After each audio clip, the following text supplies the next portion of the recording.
Hey, and welcome to episode 11 of Metal Health Podcast. This week, or month, or whenever the fuck we're doing this, we're just going to be talking about a range of different things. First thing you may have heard, on the internet is the debacle with Machine Head. And what's going on there? Aren't they? Exactly. Or what kind of incarnation we're going to get next? It's a divorce, isn't it? Yeah, so last we heard, I think it was the start of last week, we got the news that Dave McClain and Phil Demmel are leaving, and they were kind of reporting on a farewell tour. And then that was quickly corrected with it's a farewell of the lineup, but yeah. And it was so funny because I noticed that was Rob Flynn going, as the press have reported, it's not the end of Machine Head. But in the video announcement, he didn't concretely say, I am carrying on after, because he in the video he went on about, I'm going to have to think about this. Yeah. And he looked gutted as well, didn't he? So it wasn't a press misreporting it. It was, what he said in that video was, they're leaving, we're doing one more tour together, and then I'll have to have a think. And that's something I think realised probably his band manager or his manager's gone, look, let's keep this brand alive, let's keep the name alive. It's just this lineup that's the farewell tour. Because you've got to think that that's going to take a while to sort things out, that you're going to need a new lead guitarist, essentially. You're going to need a new drummer. And they're not easy things to come by if you are wanting to continue a legacy, I guess, as Rob Flynn would say that Machine Head is. So I don't know about lead guitarist, but straight away from a drummer, I remember when Chimera split up. I've forgotten his name. It's Dustin. Kevin Talley? No, not Kevin Talley. Dustin Darman, literally the last drummer, who is now in Devil Driver. And I get the funny feeling that Des Fafara will be having some squeaky bum moments because if you're that whoever the drummer's name is, you're going to jump from Devil Driver to Machine Head. Yeah, because that's a more secure. It's a step up from Devil Driver. I mean, no disrespect to Devil Driver, but it's a step up. You're going to get bigger tours. Yeah. I mean, we say no disrespect to Devil Driver. They are bringing out a country album, so I don't really know. Well, I can remember when Devil Driver announced that he was joining them. Mark Hunter did a tweet or something, said, welcome to one of the best kept secrets in the music business. You've landed a good one here. But there must be so many, how do I put this politely, low to mid-tier metalcore bands that are shitting bricks. They're going to lose a drummer or a lead guitarist to Machine Head. Yeah, so I'm not talking Kill Switch or Unearth. I think they've got very, very solid lineups, and I don't think the drummer of Unearth or Kill Switch would jump to Machine Head, even though again it probably would be a bigger pay bump for them. Yeah. But I think there are a lot of mid-tier sort of Devil Driver type acts where they're going to be worried. Yeah. Aren't the guitarist for Unearth? Was it him? Oh, I can't remember. He filled in once live. Because you remember that time when Demmel was having all them, he was fainting on stage and stuff, wasn't he? And he's covered for Lamb of God. Yeah. The Unearth guitarist. So, but is it a case of he's happy to cover but not leave? Yeah, could be. I can remember a time where I'm sure he helped out on a load of dates and stuff. It sounds about right. Yeah. I can just see it as a good way to make a name for yourself, that say what you want about Machine Head's last release and how they've moved on throughout their career, but a lot of people know Machine Head. So if you're in a lower metalcore band or something and you get the ask, hey, do you want to come and try out for Machine Head, you're probably going to do it. Because I know a good wouldn't you? I know a good guitarist who's just the band have not long split up, but if he's looking for a gig, Ben Wyman from Dillinger Escape Plan. He could do anything, though, to be fair. Yeah, he can do anything. And again, not to discredit Machine, but I think he would he not feel it was slumming it? Would that not be? I think it's too too generic for Ben Wyman. Yeah, but I was going to say it'd be a hell of a shout because that dude's obviously I don't even know if he's not doing anything, but I doubt he's not doing anything. I mean, I think... Yeah, true. Knowing Dillinger. He's probably in 3 other bands already. Yeah, probably. I think now that with that clarification from Rob Flynn, so whereas when me and Terry heard the news on the Friday when we were in the pub, when we were drinking and put a downer on the night. It really did. That's why Jay got so drunk. It floored me. It really did. But we sort of wondered, easy Demmel and McClain are probably going to stay together and form their own band. And I think it's going to be a bit more proggy, a bit more technical. And I think the one thing I've been glad of is it's not going to be like Entombed or Morbid Angel, where you get 2 members leave a band to stay, and they both try and Fear Factory did it, where you're like, oh, I own the rights to the band. No, I own the rights to the band. Yeah, that fucking sucks. And it does. It's just fucking lame. Like, oh, Entombed AD, and the Morbid Angel experience, Morbid Angel. It's just like, oh, I am Morbid. It's just like, just fucking give it up. Write some new shit, that's all I'm saying. That's it. So I think Demel and McLean will have the smarts if they do their own thing together. They'll rename it. They won't go under the Machine Head name. No, I think Machine Head's strictly like tied to Rob. Yeah. It's Rob's baby. I think this is, well, I know we haven't gone into it yet, but I think this is part of the reason why they've both left. I get the idea that Rob's a bit of a band dictator. Yeah. He's a Mustaine, he's what's the other band that has interchangeable members along with Megadeth? I suppose you could say Max Cavalera and Soulfly. Yeah. The amount of rotating band members he's had under him. Yeah. Hey, there we go. Mark Rizzo will go yeah. Yeah, you never know. But yeah, that's it. Rob's clearly got a vision. I somehow don't get the feeling that Devil McClain would have worn them white denim outfits. That was not their choice. No. Yeah, again, another head shaking moment. Yeah. So what is this? Fucking 2003 or something? I know. I'm surprised he didn't come back with a fucking Adidas tracksuit with a spike. Yeah. I know, right? Fucking looking like Backstreet Boys or fucking Boys to Men or some shit. That's it. That's what you've heard here first, people. Rob Flynn's going to go on tour with fucking Backstreet Boys. That's why they left.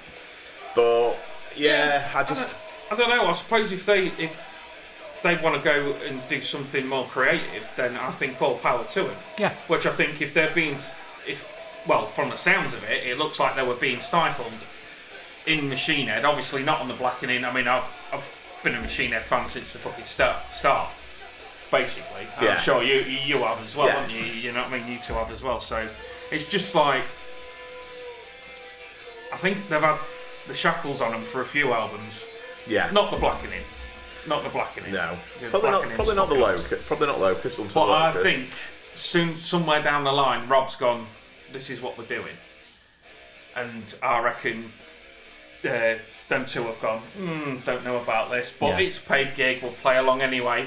That's the difference. I don't know, but I think they've just, been shackled by Rob, and then I think them two are just going to go, right, let's go write something we want to write. I mean, I do like the announcements. They're very classic. When Chimera started splitting up, and you'd get Rob Arnold and Mark Hunter trading barbs, Jim LaMarcus slagging off Mark Hunter, and and certainly I think when you're a band leader, if you're just like the guy who's a vocalist who stands in front of a mic, or you are the singer and guitarist, you're always going to have that degree of this is my baby. But the way they talked about the Blackening, that because Demel came in late on Through the Ashes, so he didn't have as much of a contribution.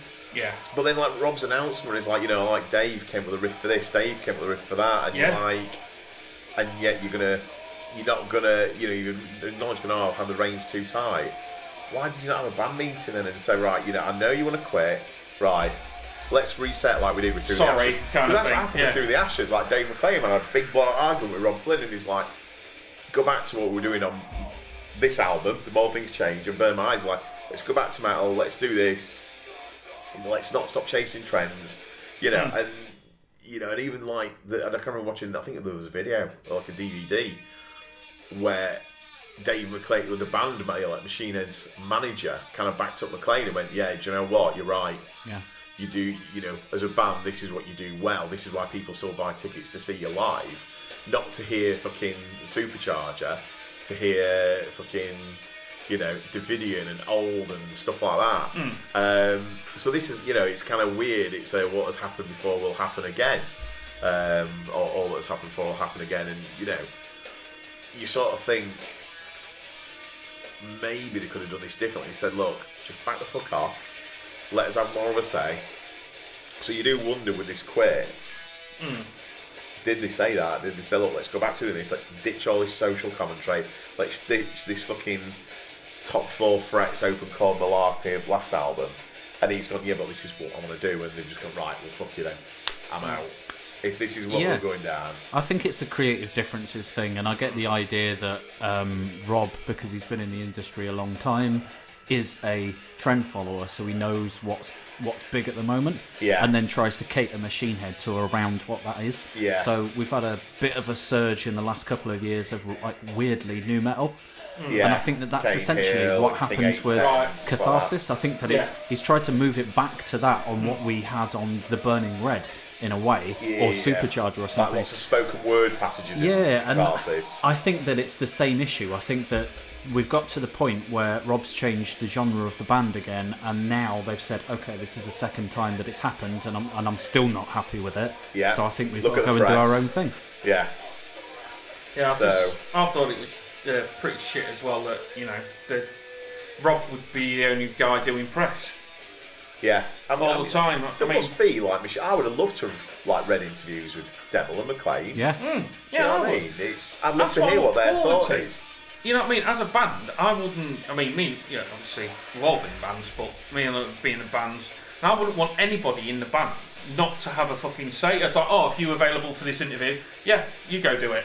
Not just, no, it's me or nothing. Exactly. Music fan, you don't just want to read about the singer. No. And I can remember like Donkey's back way before I read that Max Cavalera autobiography, where but it all came out where like, and he was trying to tell his side of the story. He's like, right, so you would rather there be no Sepultura on the cover of Krang or Metal Hammer rather than me.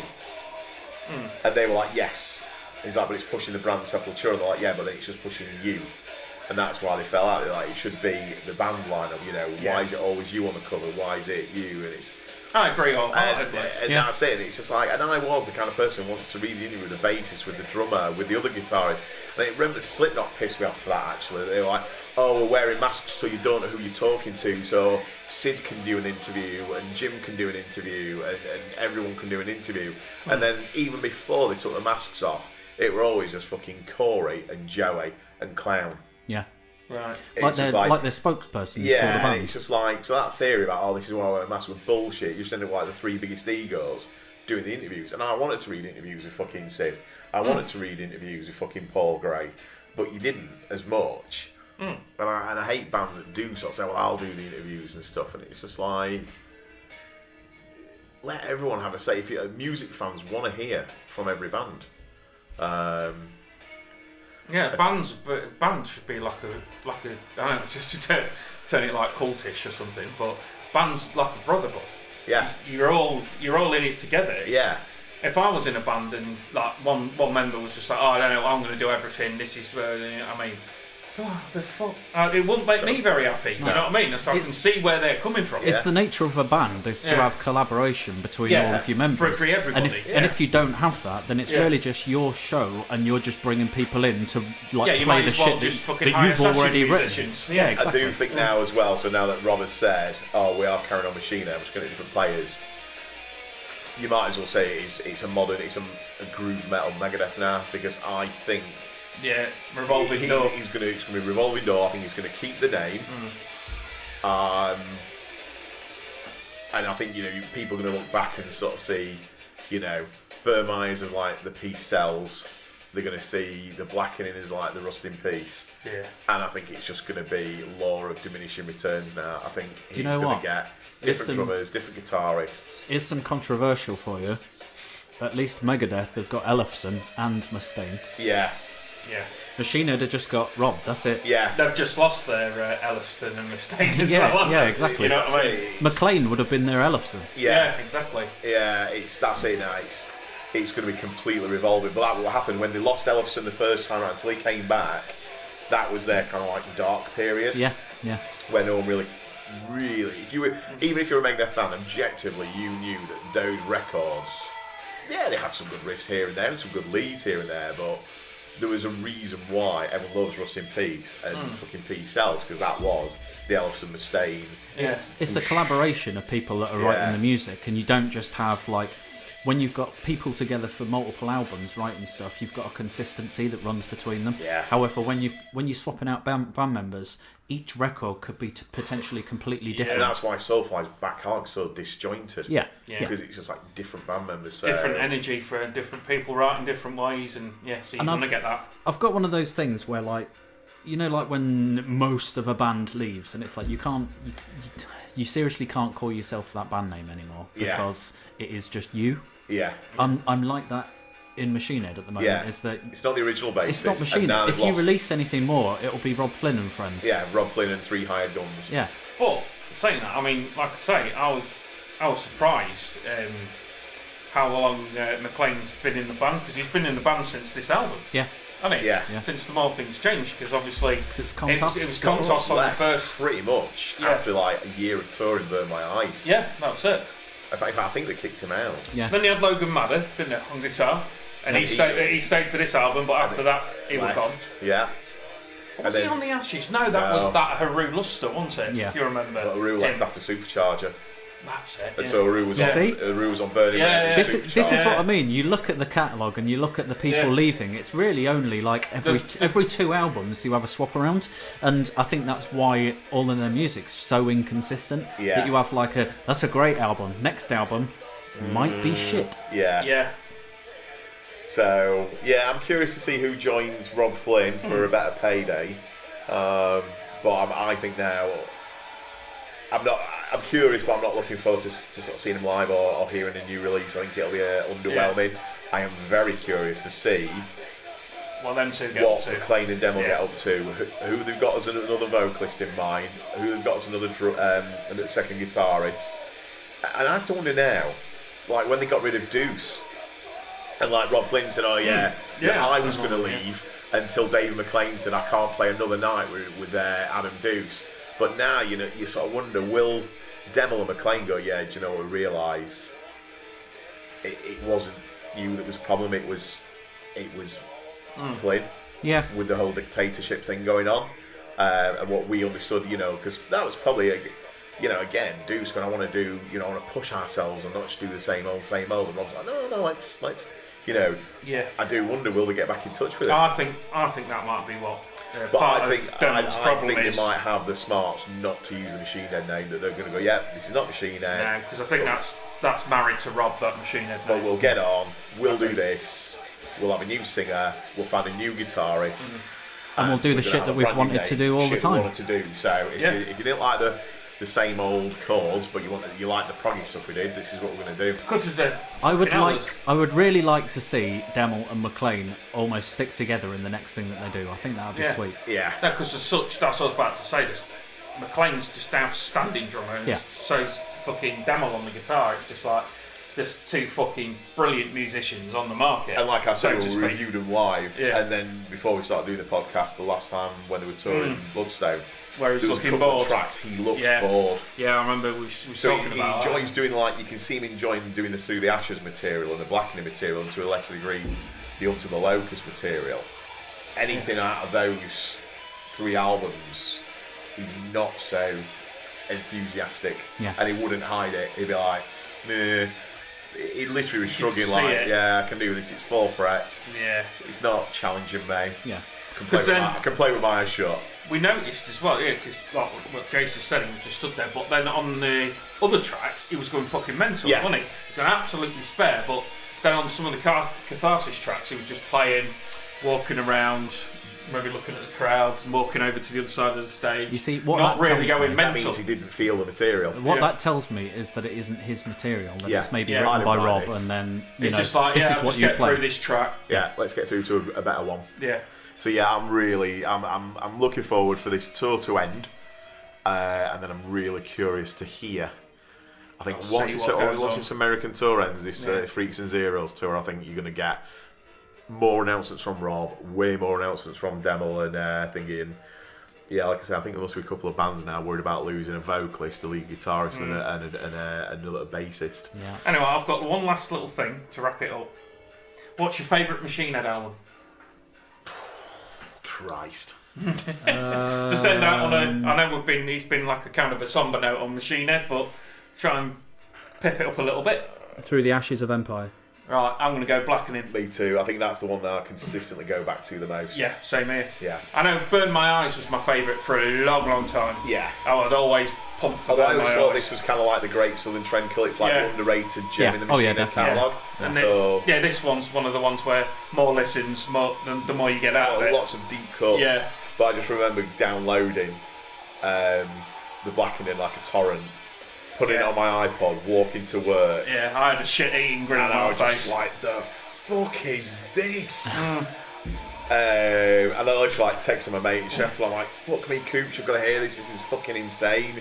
So I think that's that, to come from such a low of Supercharger and then for Through the Ashes to be great, but to hint at, it's got to be Blackening. That was my Through the Ashes of Empire. That we just recently had Supercharger, and then they had all that shit where they were dropped by the label. And then they got picked back up again, specifically for Through the Ashes of Empire. Yeah. And that really kick-started them again. You could tell that was them moving back to their older material and saying, you know what, that shit that we just did, that might have been a mistake. Yeah. So let's just go back and revisit. No, I think it's a shame we've not learned from those mistakes. Well, exactly. And here we are again. And I don't know, maybe this means that we'll get Through the Ashes to Empires too. Maybe we will. Yeah, or a Blackening too. Yeah. You never know. Well, I mean, we can keep our fingers crossed. We'll hold our breaths. Yeah. or not. So we're going to go into a review now. So before I do, we're going to play one of the most recent Black Peaks songs. I've decided Can't Sleep, even though it's been out for 6 months. It was their first single off the new album, and I'm fucking loving it. So here's Black Peaks.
So you just heard Can't Sleep by Black Peaks.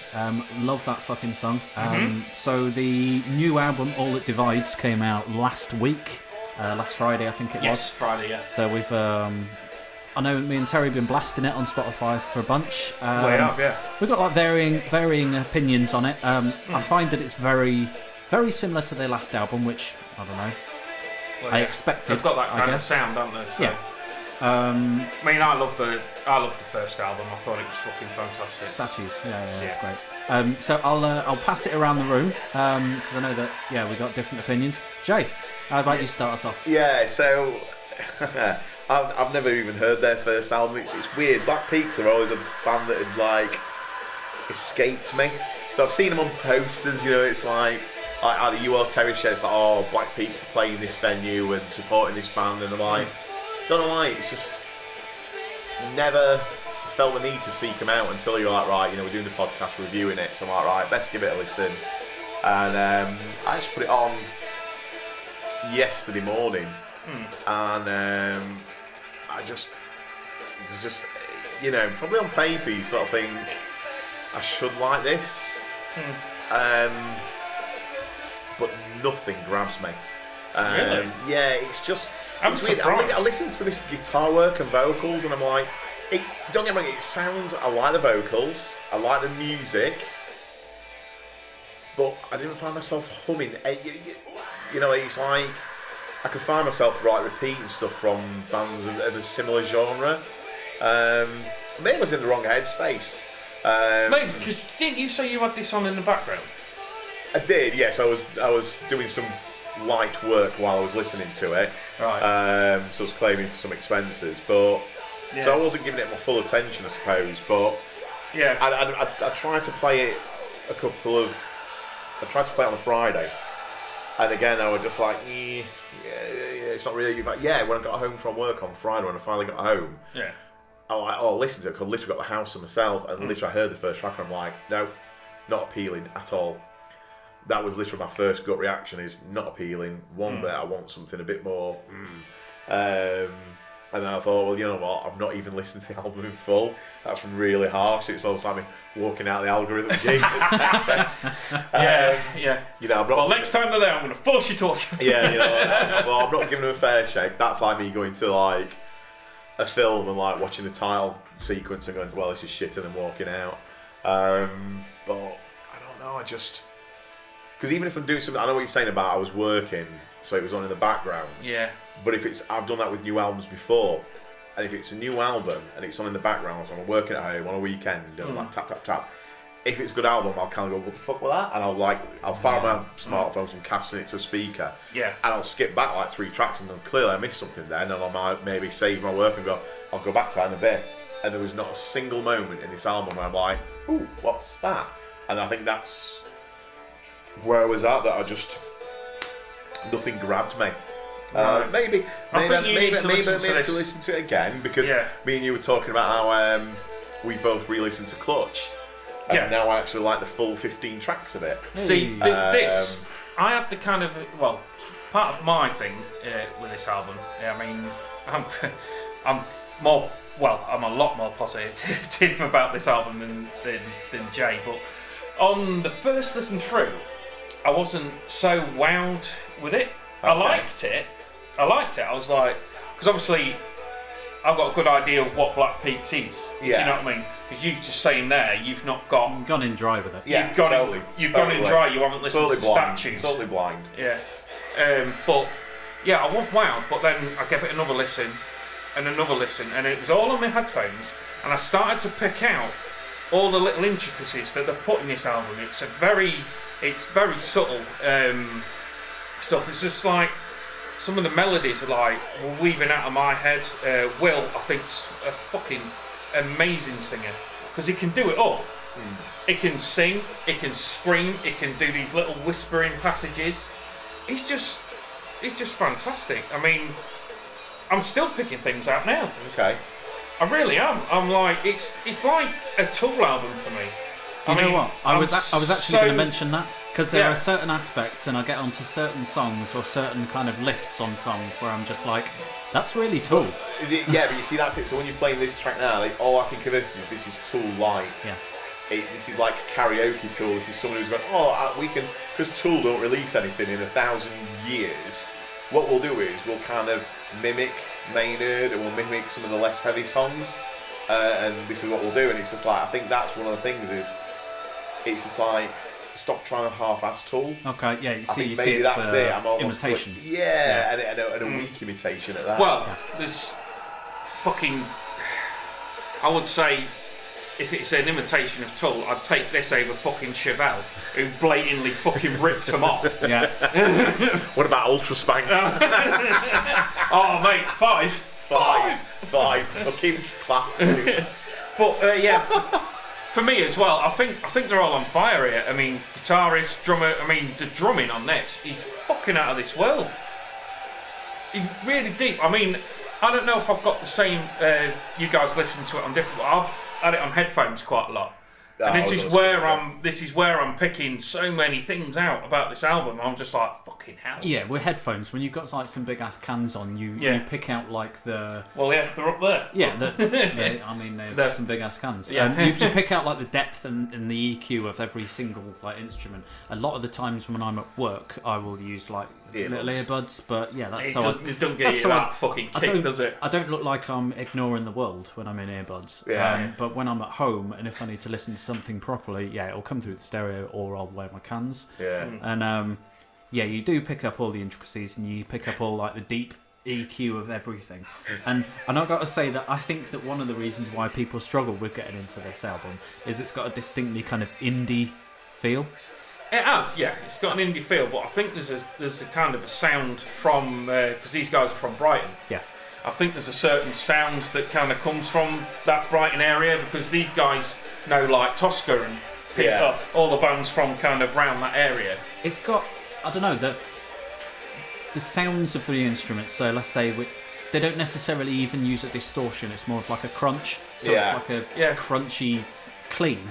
And I think that brings a specific sound when you're not listening to like a real metallic, distorted kind of sound. It would sound like a completely different song if you were doing that. So I think it almost opens up the song to hear everything else in between. In a way, if you were to use a heavier distortion, you wouldn't hear certain aspects of the bass. The song to a degree. Yeah, you wouldn't hear aspects of the vocals and things because it would just saturate. I do think as well, like coming from, playing music as well, like we all have. I just think the home they sing is like some passages on this album are so good and so like they wait for the right time to strike. It's like a lion after its prey. You know what I mean? They always wait for that right moment. They're not making crescendo. Yeah. They're not making that. They're not making that leap straight away. Just like no. We're waiting for the perfect time to strike with this. Yeah, and I think the songwriting on this is brilliant to me. Yeah, that's what I was going to say. I'm really impressed with it because they're all pretty long songs as well. Yeah. I mean, they're not like fucking stoner songs or anything, but they're all pretty much all over 4.5 minutes. There's like one that's like 3.5. But yeah, it's almost as though they've got an idea for each song and they're just building towards that rather than saying, hey, we're going to do a verse and chorus and a verse and a chorus and then we'll do like a breakdown. It's more they're about... definitely giving everything more space. Yeah, it's more about a specific idea of that particular song that they just build to. There are a few that have catchy choruses, but I don't think it's more of a catchy thing. It's more of just a really fucking like that melody. Yeah. Well, my personal favourite is coming up next. After this track, it's Ether. Yeah. I absolutely adore this track. I mean, it's going to be this is going to be wow, probably you two. I think it's pretty much one of the best songs I've heard this year. Wow. Really? Jesus Christ, we're in October now as well. That's praise. Mate, it starts out with some beautiful drumming, guitar, vocal work as well from Will again. I mean, I think he's an outstanding singer anyway. I mean, I did say that. But it's just like, you as a singer, what do you think, Will? He's fucking great. He's got it on all sides. He's got a great kind of. It's almost like a hardcore scream that he's got. Yeah, he's got everything. It's raw. It's not just a fucking growl that a lot of people tend to be able to do. It's a real stretch of the vocal cords. Yeah. And his singing voice is amazing. The fact that we're even saying that it sounds like an imitation of Tool is like, wow, you're doing a fucking good imitation of Maynard then. Holy shit. I think that's a great compliment. If it's in that, if you're thinking of it in that headspace around the Tool idea, I mean, any band getting into Tool's kind of circle is, that's got to be a compliment in my eyes. Especially if you're getting close to Tool. I think that it'd be relatively easy to write a Tool type song that was just a simple kind of verse chorus. Like Chevelle. Yeah, like Chevelle. But to actually space it out as like a prog track where it has, a beginning, a middle, and an ending that are all kind of different, it's a fucking feat, And yeah, Terry's fucking creamy. I fucking love this track. I just love the way this track builds, and then it builds to the end. And towards the end, this fucking orchestra comes in. They subtly build it as well, because there's a few little notes played by the orchestra. And like I say, this is probably a headphone thing, but there's a few little subtle notes played throughout the whole thing. I just love how this fucking builds. It's just like a few little notes in that chorus. Some more notes in this chorus, and then all of a sudden it's like fucking bang, and it's all in. It's so massive, this song. I love it to pieces. So, you've said that it might be one of the best songs you've heard all year. Yeah. How do you rate the album in such case? I know we've still got 2 months left of the year for your top 10. It's going to be in my top 10. Top 5? It'll be close. And I'm really proud this year. I want to say this, that there's a lot of UK bands in my top 10. Nice. Keep it coming, boys. Big shout outs to these. Palm Reader, Salvard as well. Yeah. Great shit coming from the UK. And the artists you just reeled off there all sound very different from each other. It's not like it's... There was a point where like a lot of UK bands were all kind of... New wave of British heavy metal. Yeah. It was just, It's like, so you're all like Iron Maiden then, yeah? Yeah, and people are all like chasing a very similar sound. You've got all the bands from Wales and stuff, and but no, it's totally all over the shop, and it's great. That all British acts are all doing their own little spin. That's it. It's fantastic to have bands from these shows doing so well. With, as well, the news that Bad Sign is splitting up as well. Yeah, not another UK band lost. But bless them guys, because they were doing it all off their own backs. So I can remember, this is go back like, I'm saying 5, 6, it's probably 10 years now. But there was like an article, I don't know if I read it online or in a magazine, but they were like, why don't British bands succeed in metal? And like they're interviewing some record rep went on record and almost like, we're not a fucking charity. If you back a British band, you lose money. And then you got like at the time sort of Bullet was just getting big, and they were like, you just got to have your own sort of vision and everything. But I think there has been that sort of pressure from record labels that, if you excluding Sabbath and Maiden and Def Leppard, you don't really get big British bands. But then that's it. You've got, whether we like them or not, who would have thought that it ended up with Killswitch supporting Bullet?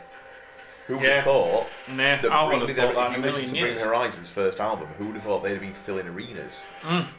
Yeah? And I think that's actually made record labels realise, you know what?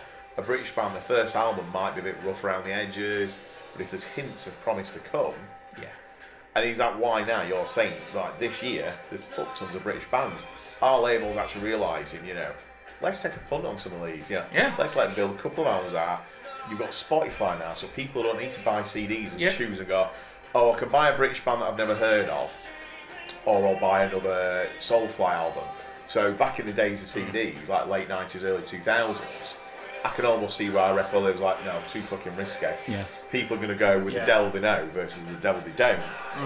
now, streaming, it's fucking democratised. You've got digital media, yeah, exactly. No one gives a shit. Well, they're like, at least we don't have to, like, fucking print 500,000 of these CDs. Well, I would like to buy Discarnate's album, but I don't know what they really sound like, and I don't want to risk it. Yeah. So instead, I'm going to buy fucking Decapitated's instead. So, like, two groove metal albums, because I know Decapitated, they'd be going since the 90s. Yeah. That's what would have happened in the old CD era. Yeah. And so probably Discarnate probably wouldn't have got signed for a third album. They probably would have been dropped. Now it's streaming, and that's why you will say, look, my top 10 this year is chock full. Do you know what? That's fucking brilliant. Rolo Tomasi as well, another one. He's come out with a cracking album this year. The internet, it is, like you said, Luke, it's just totally, there's no sort of, I'm going to do this, anyone can do it. You're self-releasing stuff, you're chucking it on Spotify and YouTube. And I think that's it. When we grew up, British bands were pretty much, unless they were hyper big like Maiden and Sabbath, they were in the shitter. They got one chance to prove themselves. And then, like Defenestration, bang, the expert, and then who heard of them after that? Yeah. Whereas now, Terry's really on 5 acts there that sound nothing like each other and probably will.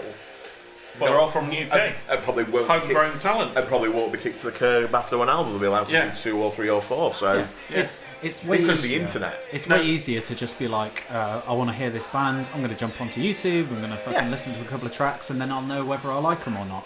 Back in the day, when pre-2005 or whatever, if you didn't make the metal on a cover CD, you'd have fucking no idea what they sound like. So you just have to shell out the coins and fucking hope. The orchestra's kicked in now, but it's the subtle build. I mean, I'm going back to it, but it's the subtle build in this. It's just fucking fantastic. I just love the way the orchestra's just gone. Yeah, we'll play a few notes here. Maybe I do need to listen to it. I'm not doing work. I would say give it another chance, mate. But like I say, I mean, me and you do have kind of similar tastes. In some respects, I mean, I know I like this kind of stuff, and I know you're not so hot on it. No, not all. But then again, I remember when I used to say to Pete, like, I do not like post metal at all. And then literally, like, it was that Spotify playlist, it was like new metal tracks. It was like I remember you coming back and saying about what's the face? And it was like, and that were Harakiri and Alcest. They were both on that playlist, and I'm like, these are blowing my socks off properly. And that was like a bit of a rabbit hole. Then I started listening to like Junius and stuff like that. You can fall down that rabbit hole quite easily. So it's a big hole as well. The post rock. Yeah, it is. Because you can fall, and once you fall one way, so I think it's more like a tree. Yeah. You're at the top, and as soon as you fall, and you hit every branch on the way down. And there's so many little offshoots and stuff. Sleep waves, and then tides from Nebula, stuff like that. It's and probably 5 years ago, like, if you said, you'd be listening to stuff like this, and they'd go, you're talking bollocks. You would have just said, Godspeed, you Black Emperor. Yeah. Pretty much. Yeah. Whereas, I'll have to give it another listen with more work going on in the background. I would say, cans, if you can. Cans. Get your AKGs on. Get your AKGs on. We are always talking about that, getting them cans on your face. Oh, look what you did to him. I mean, fantastic. Go listen to it. I mean, obviously we've got different. Me and Luke have got dicks out about it. Jay hasn't quite. Nah. But we can make it a chub. Yeah. There we go. So we're going on to so you can go listen to Black Peak's new album on Spotify, iTunes, whatever. We're going to go and check out the new Revocation album now. So between this and our review, I'm going to stick on Blood Atonement, which came out a good 3, maybe 2 weeks ago. The album came out last week, though. It did. Which is funny enough my favourite track, but nice. I'll save that for the review. Nice. Here's Revocation.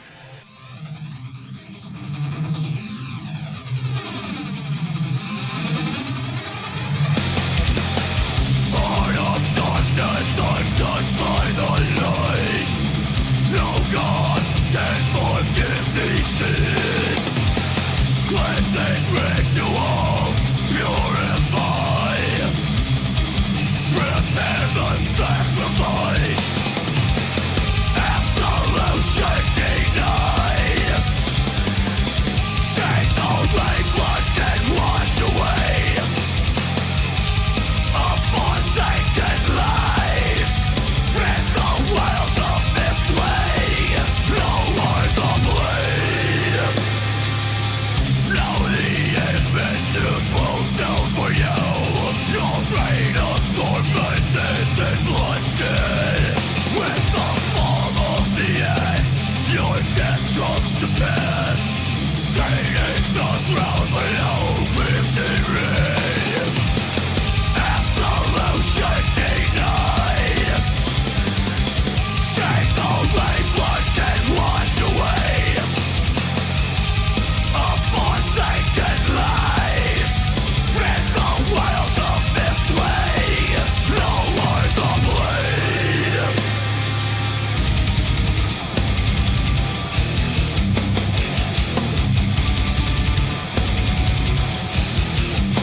Hey, so you just heard Blood Atonement by Revocation. We're going to be reviewing the new album right now, as you can hear it in the background. It's fucking sweet, it fucking thrashes, it rips, it's fucking...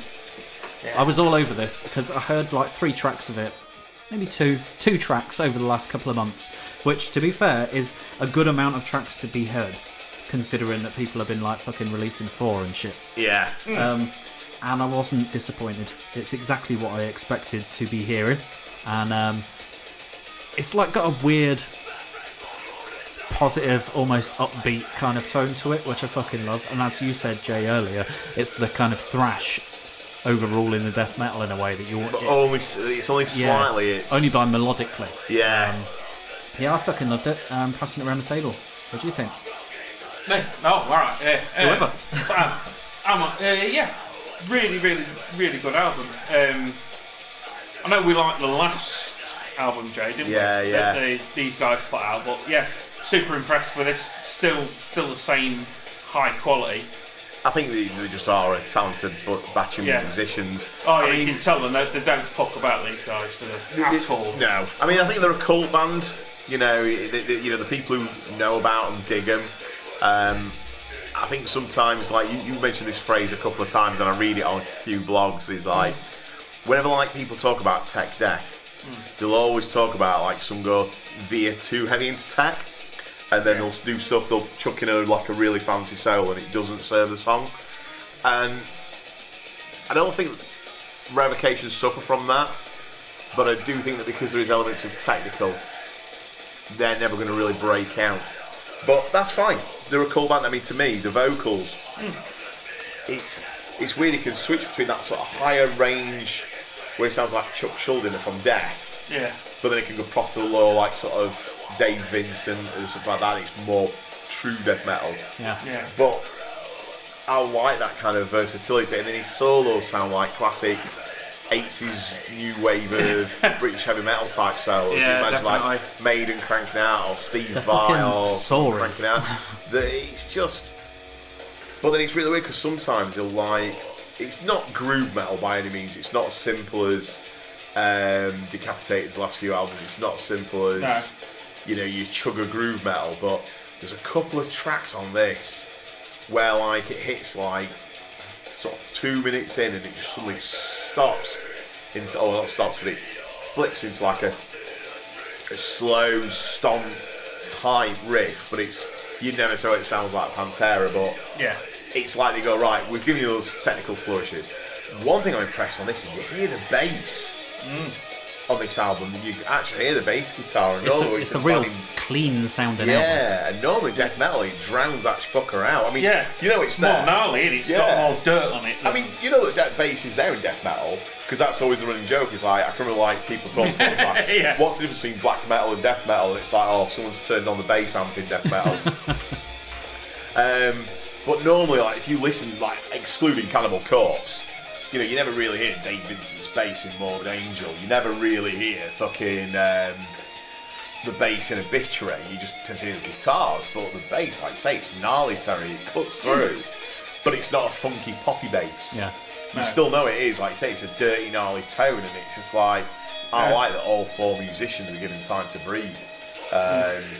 Especially, like you just heard there with the solo, I just think it's like, to me though, it just seems like some guitar virtuoso has come out and just gone, I'll do a little fucking rasping solo for you. Like a guest spot. Yeah, it's like a Steve Vai or, a Joe Satriani or somebody come out and go, I'll do it. They're pretty kind of classic fucking virtuoso solos, and it doesn't.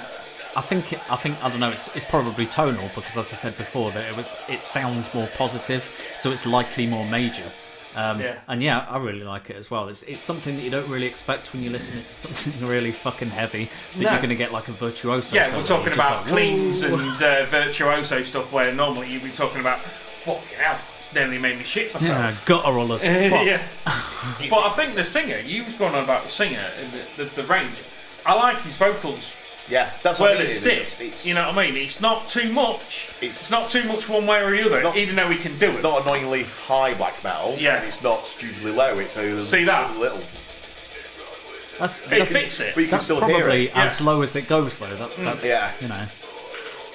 But I mean, I think one thing, like you said, Terry, I've listened to some of their early works anyway. But I think the only thing this has done for me is cemented that I'm really looking forward to that winter tour with them. Fuck yeah. Yeah, we need to get that sorted, don't we? Fucking hell. Any promoters?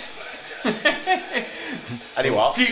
Anybody know anybody for that gig? Will free tickets going? We will review. Yeah, we don't. Well, we'll review it whatever way. Yeah.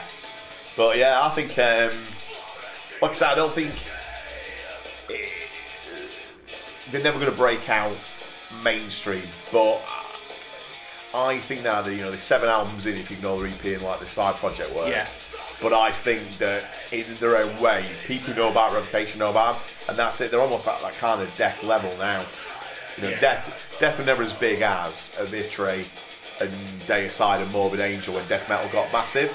They were up there, but I think because like Chuck's talking about the health problems, just as they were going to get big with Human, they kind of lost the momentum because of his health issues. And that's it. Like again, people who know about death will rave about death. And, oh yeah, Leprosy, Human, Spiritual Healing, classic albums. Yeah. Well, they are. And I think they are, and I think that's what Revocation, they've kind of got there of modern death metal, or tech death metal. They've got a nice little niche where, everyone knows they're a virtuoso about, because the same thing was said about death, that, Chuck found a good drummer in Gene Hoglan, a good bassist in Steve Giorgio, and it was like, that's it, this is a talented band all round. Yeah. And I think that's it, these are a modern death, it's just every player is bringing their A game. And that's it, if you like him, you'll dig him. So I don't know who's like us talking about this. We might, I don't know, maybe you've not heard him, give him a whirl, listen to him on Spotify, you might be surprised, but yeah I just think they don't have, as creative as they are, I don't think they have something to ban them onto another level, and to bring them a broader audience. Yeah, I think these would be nice at Techfest. Hell yeah. Hell yeah. I think these would go down well. They always have the kind of tech death or death straight on death metal. So what, you figure this album came out last week in September?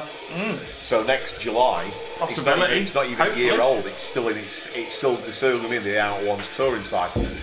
Yeah. Perfect booking. Perfect. Yeah. It's the same as we had with Fit for an Autopsy. Fit for an Autopsy brought out Absolute. They were at 2015 or something. I was really impressed later on that year, they were at Techfest. Yeah, Bolted. Yeah. We've had no, that was I was going to say Black Dahlia Murder. One Ingested as well. Ingested played. Yeah. So no, I think it was a good shout, Terry. I think these for Techfest 2019, they certainly whammy bar. Love it.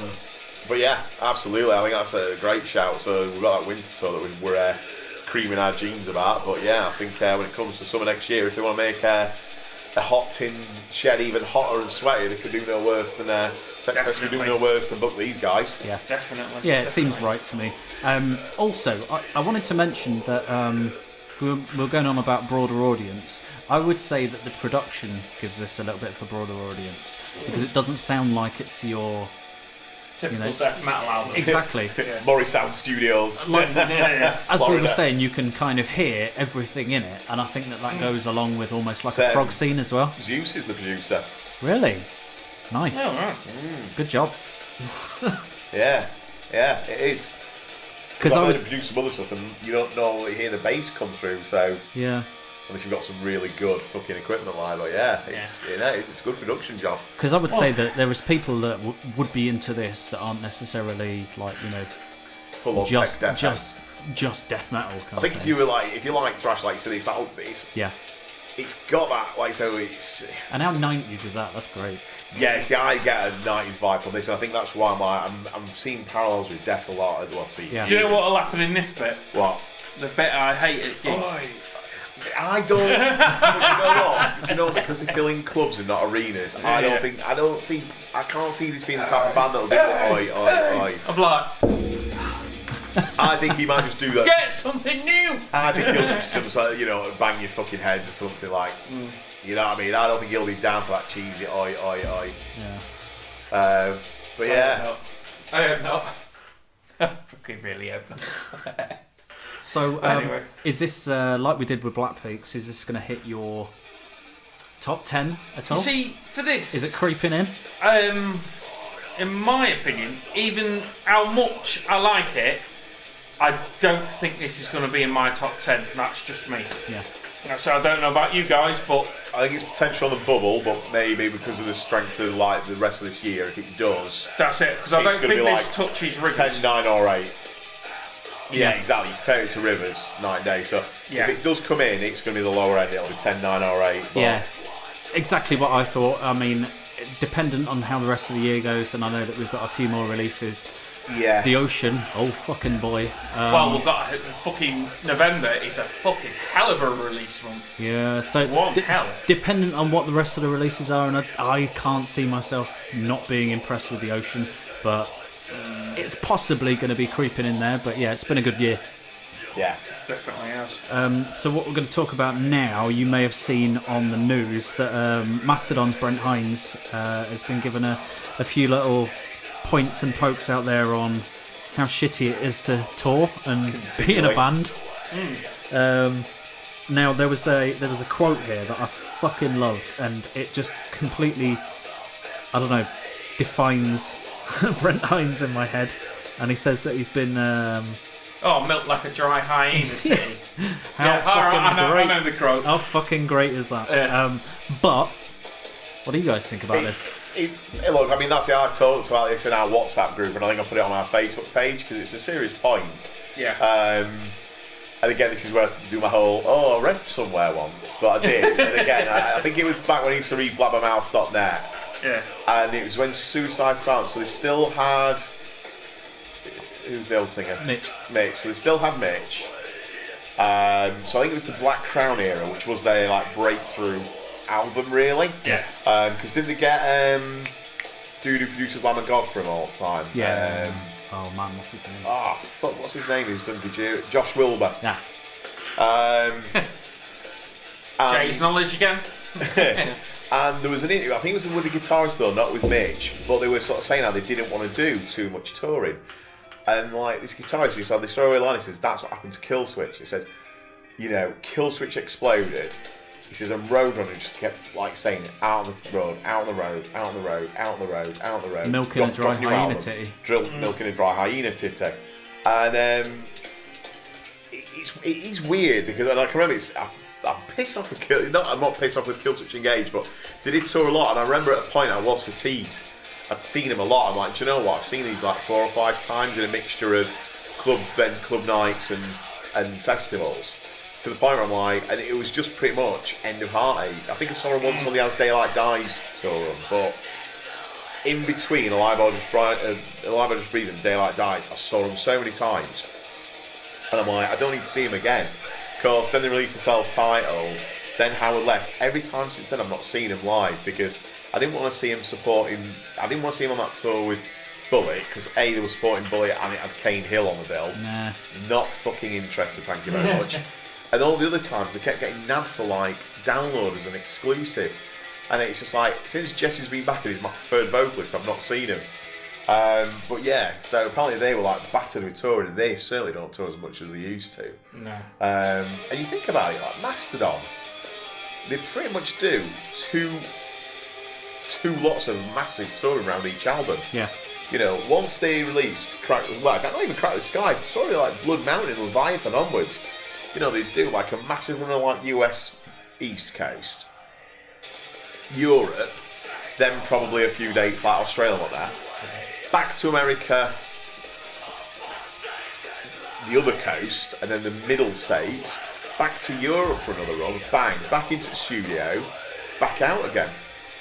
And I think bands, like we've just been talking about Revocation and whatnot, they can probably get away with just doing like one run because they're not that big yet. Yeah. So they'll probably do those dates in Europe. So they do mainland Europe and the UK, and they've done like some tours with some different bands in America.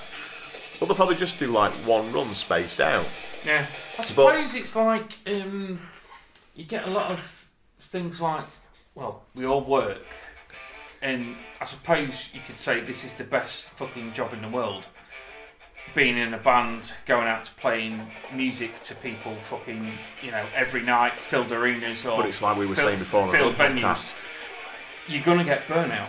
You're going to get burnout from anything. Yeah, exactly. I mean, it's like... No matter what you're doing. I think his mental health, I know it's the title of this podcast and everything, but I think that, to me, screams he needs a break. He wants to fucking stop this for a bit. Yeah. Have a fucking chill out, get his head right, because he's not been the stable of people in the past, has he? If you're a creative person, Yeah. the last thing a creative person needs is a predictable routine. Yeah. And the problem is, because they've got them on a constant album, 2 years of touring, album, 2 years of touring, in actual fact, he's now in a routine. And it's not like the fact when you go into all these cities and all these nice places around the world, it's not like they'll have the time to visit and go, well, right, we'll do the touristy thing. Or... And even if they do, because they're a bigger band, the problem is then they recognise. Yeah. So if they do try and do some tourist things, it's Brent from Master. Yeah, and half the time, if you're trying to see out, everyone's in for selfies and it's just, I'm at Brent, and you know what I mean? Yeah. I mean, it was funny.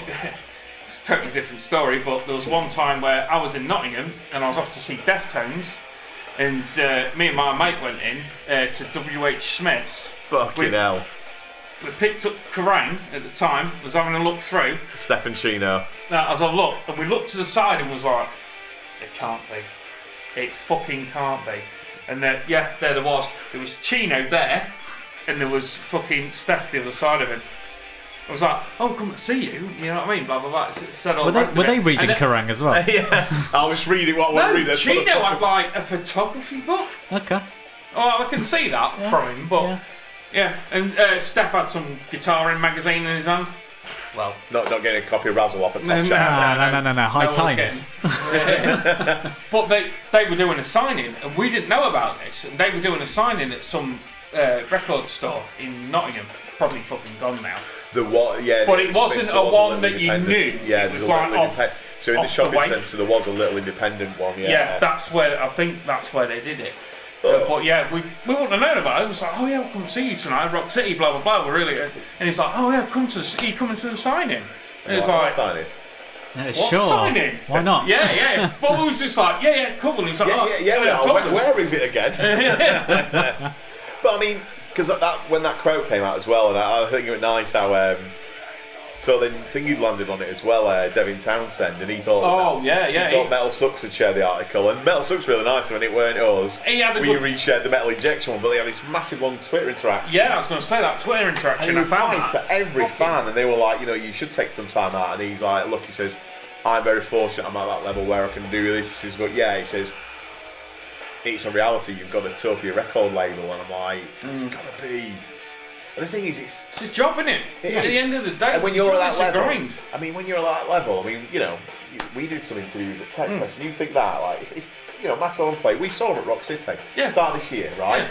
So you've got to figure that evening and afternoon from about 1, they probably had an interview with Kerrang, interview with Metal Hammer, interview with Independence, interview with radio station, Radio 1 Rock Show, Daniel Carter, and then probably blogs and stuff.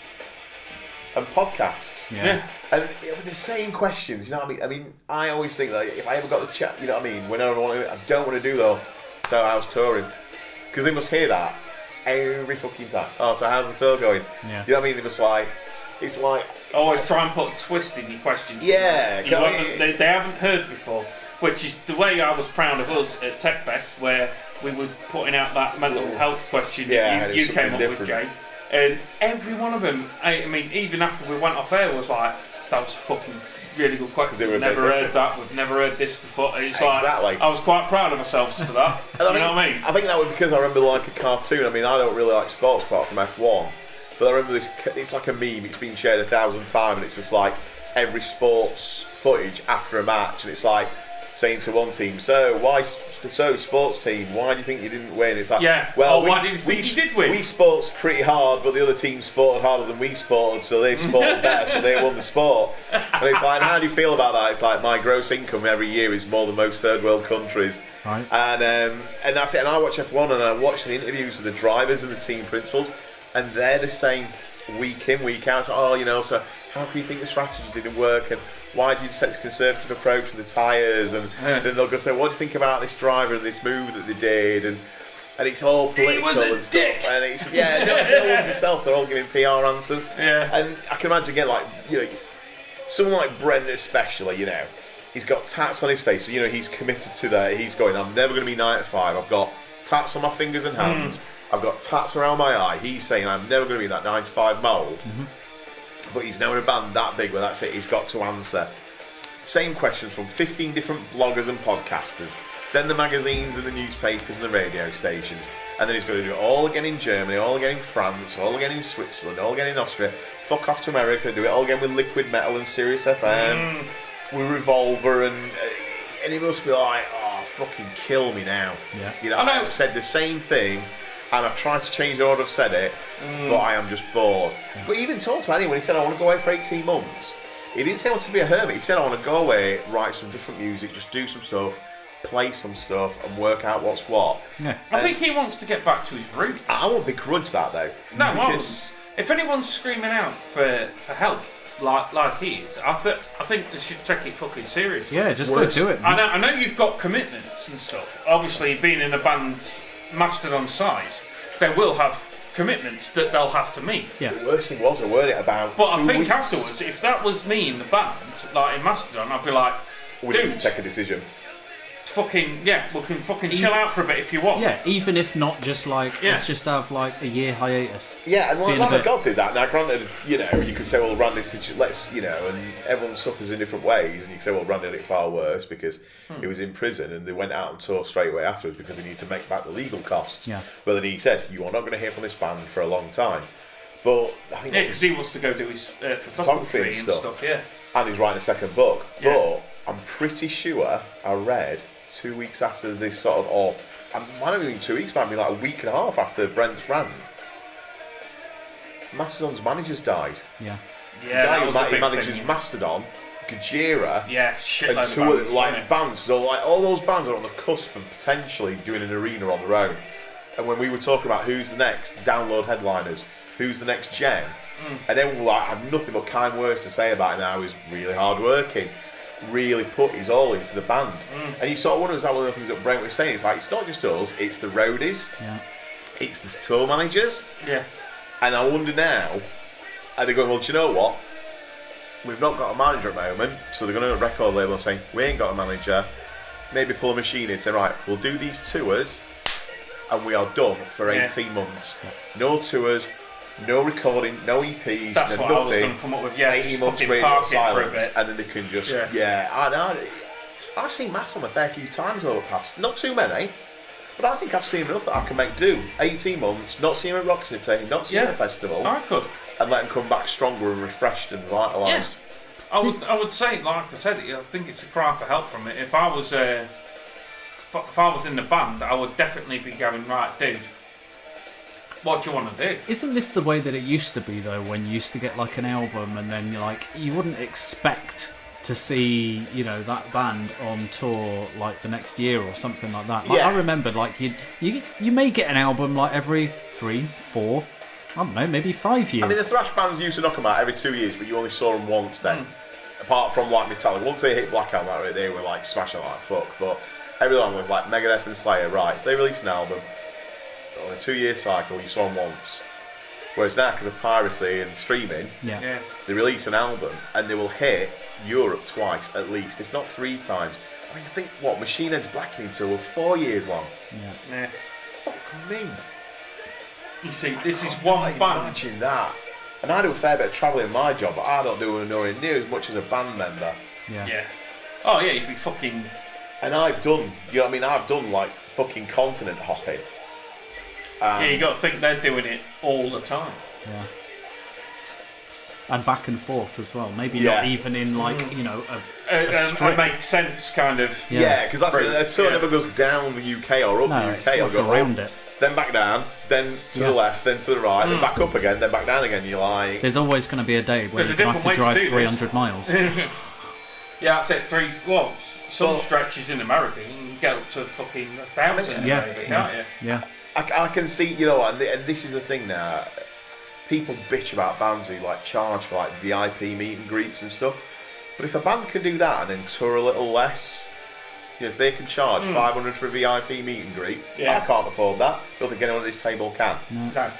But if Mastodon did that and that was their trade-off, like, fuck it, we're going to charge £500 for VIP meet and greets at like one venue per country, so like just the London date, but we'll fucking sell that, and that money that we're not then making from coming back and touring another time, you know what I mean? I'd rather the bands I like are happy and don't it makes don't sense split up. Yeah. Because they go, I'm fucking sick. Because that could be knee-jerk. He could be like, I'm fucking done. Yeah. He could walk from the band. This is what I was going to say next. This is why I think it's so important for him to go, right, we'll park it, because I love Mastodon. I don't want Mastodon to go stale, and I don't want them to fucking start running into problems and arguing with each other. That's like it. what's happened in Machine Head that we've talked about. I So, don't want that kind of thing saying, right, all right, the rest of us are going to walk. Brent, you're on your own. Yeah. You know That's what I mean? it. We don't want them arguing and splitting them up. We don't want them phoning it in. And likewise, if they didn't argue, but they just said, we are knacked, we are fucked. Yeah. You just got to take your time with things. You know, if you're forced to push something out like every 2 years and do like fucking maybe Good 4 art. tours. Good art is like a fart. If you force it, it'll probably be shit. Yeah. Yeah. Exactly. And we don't want it shitty, so take your time. I don't think, to be honest, Mastodon have released a fucking shitty album. No. There's always been something I can take away from every Mastodon album. Yeah, even when it ranked Once More Around the Sun, there was still some stuff I liked about it. That's it. In fact, sorry, not Once More, I'm thinking of Hunter. All even right. though I felt like we're a bit B-side-ish, like a collection of everything so far, like I said, I still took something from it. Yeah, I'd agree with that. Yeah. There's always something good to find in each one. There's nothing, because there's such a creative force, I believe. Yeah. And if he's saying, look, I need a break, I'd be like, okay, You But- take a break. go man. for it. Yeah. I think there's another way. Do we need to... this is kind this of a... tune. I love this riff. I do. But, so I remember, like, I think it was on the 10th episode, and we talked about that death metal tour, and I'm like, look, you know, you need to support the venues, you need to see the bands when they come out live, and you do. But I think another thing we could probably do support a band is, and venues would probably hate me for saying this, don't buy a fucking t-shirt from the venue. They're taking a 30% cut that's not going to the band. Mm-hmm. Maybe you should, if you want to support a band and you're not buying the CD, and I'll freely admit, I don't buy CDs, I'll listen to them on Spotify. Yeah? And they're getting fuck all from that. But you know what? I think I'm going to make a more concerted effort to buy their merch from their website. Yeah. And not the venue. Because I know it's all, you go into that buzz and that rush of you go into a venue and go, oh, look at that merch, fucking hell, it's amazing, and you buy it. Fucking venue's taking a third of that. We're all bastards for that, and like you know that you can be able to pick up that same shirt on their website like tomorrow And a or lot later more on of at it'll go night. to the, and a lot more of it'll go to the band. Don't get me wrong, someone's going to that website and whatnot, and the company. You can have your printed it. overheads, but it's not overheads like a festival. Yeah, so I think is that the kind of thing as well that maybe bands need to be fully transparent. They need to say, right, if you stream our music and you don't buy merch from our website, you know, this is what you are forcing us to tour a second time. We're going to get tired, we're going to get pissed off, we're going to argue, we're going to fucking jack it in, sort of thing. And that's the name of the tour. Yeah. Well, as I say, Lord knows we've all of us sat around this table have been through jobs and stuff. I mean probably more than most, but if I'm not fucking happy in anything, I will leave. You're not putting anything into it if you're not happy with it, are you? So I'd rather Mastodon, because I know I love him to fucking death. I don't want a world without Mastodon. No. I'd rather him take a fucking break, even if they fucking go 2 years. Yeah, I mean, that's it. I'd rather him fucking take that break. I think Brent said 18 months, but yeah, do you know what? A good solid 2 years. We're nearly in Christmas this year. Maybe they should do it. They should say, right, 1st of January 2019. That's it. That's it. Yeah. That's a 2-year countdown before we even start to think of that. And then if they hit 18 months down the line and they actually sort of ringing and texting you and going, "Are you a bit bored? Are you getting itchy feet?" And they'll agree at that point, and it's not the record label going, "Come on, lads, time is money. Get back in studio." If them as a band go, "Do you know, I want to knock something down and get it on tape, and before I forget it, while it's still here." Yeah. But then it's their choice. It's not the record label. The manager going, cracking the whip and going, "Get the fuck out there again for me. Let's milk that tea some more." Yeah. Yeah, exactly. I could not totally Fucking understand. deep here. I know, right? Like in every job, you just gotta I don't know, take your time. Don't push yourself. Don't try and do any more work than you're actually physically capable of. Yeah. Don't burn out. Exactly. Because then you'll hate what you love. Which is what it sounds like he's at. So this has got super deep. So we're gonna call that on this particular episode. Wow. Don't know what we're going to talk about next episode, but I'm sure. I'll come up with something. Yeah, I'm sure we'll find. We'll I mean, think it of only something. came out this weekend. Depending on how long we still record it, we could potentially talk about the monuments. Yes, actually, yeah, monuments would be a good one, especially now, then we've got a few listens to it. Yeah. But cool, yeah. See you next time. See you later.